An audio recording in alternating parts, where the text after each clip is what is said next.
Hello everyone, I'm Dr. Daniel Payton, and now I'm going to talk to you about understanding ADHD symptoms, recognizing when they're presenting in your child and attributing those problems to being ADHD.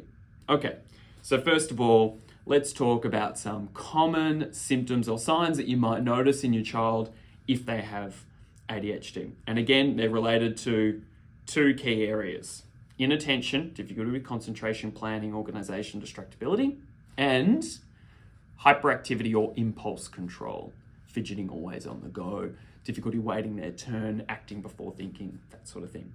And what I'm going to do to you today is I'm going to read out a bunch of the most important symptoms that we use to diagnose ADHD.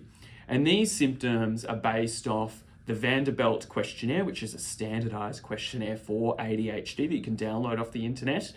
And we want to know how often these symptoms occur, because we know that all children, all adults, I know I am guilty of this at time to time, can be forgetful, can be disorganized, can have difficulty concentrating in some situations, and sometimes are a bit fidgety and restless.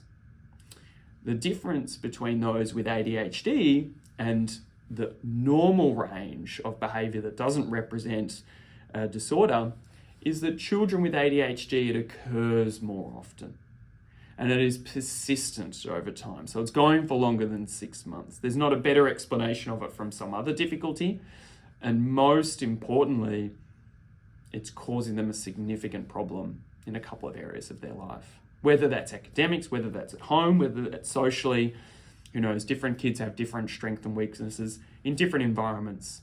But it's important to recognize that although these symptoms everyone may experience at time to time, those with ADHD experience them more often, and it impacts them on a regular basis. Okay, so let's talk about some of these specific symptoms that you might recognize in your child. So those with ADHD can have problems with attention, such as difficulty paying attention on making careless mistakes with tasks, difficulty continuing to focus on a task when it needs to be done, not listening, not following through on tasks, being disorganized, disliking or avoiding things that take a lot of mental effort, or losing things that are necessary for their day-to-day function, being easily distracted or forgetful in everyday activities.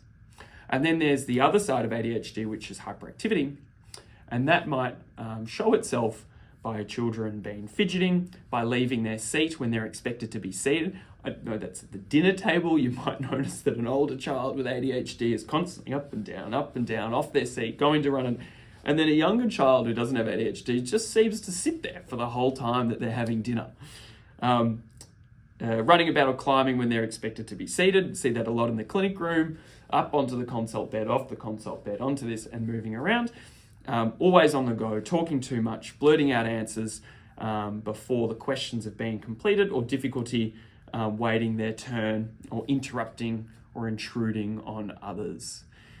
So those are some of the common signs and symptoms of ADHD.